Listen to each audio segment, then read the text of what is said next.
মুর্শিদাবাদের Jangipur super speciality হাসপাতালে নতুন একটি ডায়ালিসিস ইউনিট চালু হলো। এদিন জঙ্গিপুর সুপার স্পেশালিটি হাসপাতাল চত্বরে আনুষ্ঠানিকভাবে 5 বেড বিশিষ্ট ডায়ালিসিস পরিষেবা চালু করা হয়। জঙ্গিপুর সুপার স্পেশালিটি হাসপাতালের নতুন ডায়ালিসিস ইউনিট উদ্বোধন করলেন রাজ্যের সরকারের বিদ্যুৎ প্রতিমন্ত্রী মোহাম্মদ আখরুজ্জামান। এছাড়া উপস্থিত ছিলেন রোগী কল্যাণ সমিতির চেয়ারম্যান তথা জঙ্গিপুরের বিধায়ক জাকির হোসেন, জঙ্গিপুর জেলা পুলিশ সুপার আনন্দ রায়, জঙ্গিপুর হাসপাতালের সুপার সহ অন্যান্য চিকিৎসকগণ। জনগণকে বিনামূল্যে ব্যয়বহুল চিকিৎসা পরিষেবা দিতেই নতুন একটি ডায়ালিসিস ইউনিট চালু করা হলো। এর মাধ্যমে জঙ্গিপুরবাসী উন্নত পরিষেবা পাবেন। এই ডায়ালিসিস ইউনিটটি চালু হওয়ায় খুশি জঙ্গিপুরবাসী।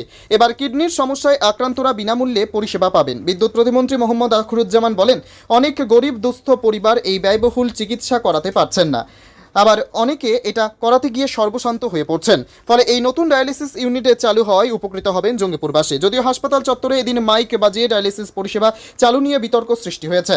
যেখানে প্রতিনিয়ত শয়ে শয়ে রোগী ভর্তি হন, সেখানে এইভাবে মাইক বাজিয়ে অনুষ্ঠান করা হলো। সাধারণ মানুষ তা মেনে নিতে পারছেন না। রোগীর হুড়োহুড়িতে ব্যস্ততম হাসপাতালে কিভাবে মাইক বাজিয়ে এভাবে অনুষ্ঠান করা যায় তা নিয়েও উঠেছে প্রশ্ন। ব্যুরো রিপোর্ট, এসটিভি নিউজ, সময়ের সাথে সত্যের সন্ধানে। জঙ্গিপুর মহকুমা হাসপাতালে একটা নতুন পালক ইতিপূর্বেই রাজ্যের মানবিক মুখ্যমন্ত্রী এখানে যুক্ত করেছেন। ডায়ালিসিস সেন্টার উনি উদ্বোধন করে দিয়েছেন।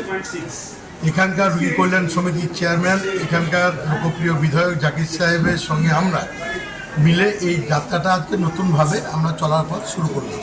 আজ থেকে ডায়ালিসিস শুরু হবে। 5টা বেড আছে, 5 জন রুগী এখান থেকে ডায়ালিসিস নেওয়া হবে।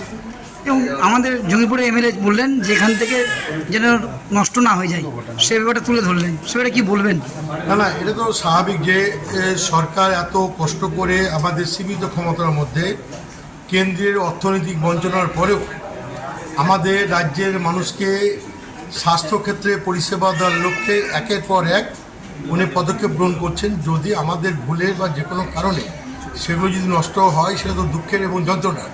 তাই উনি প্রত্যেকের কাছে বললেন যে হসপিটালে যে সমস্ত সাজ সরঞ্জাম যন্ত্রপাতি থাকবে আমরা যেন প্রত্যেকে যত্নশীল হই, এটার দিকে লক্ষ্য রাখি, কারণ এটাই মানুষের পরিষেবার মূল বিষয়বস্তু।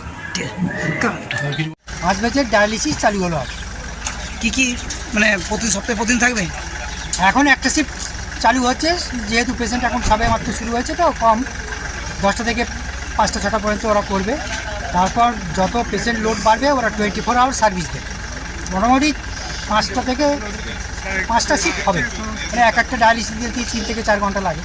তাই এখন যদি হয় 5টা শিফট চলবে, পেশেন্ট লোড যত হবে। এই হাসপাতালে প্রোগ্রাম করলেন মাইক বাজে, সে বিষয়ে কী বলবেন? হসপিটালের পিছন দিকে আর মাইক তো বাজাতেই হবে, তার কারণ মাইক না বাজলে লোকজন জানবে কী করে। দেখতে পিছনে। আপনার নাম? আমি ডক্টর কাশীনাথ পাল। আপনি? Superintendent Jangipur SD and SSC হাসপাতাল। এটা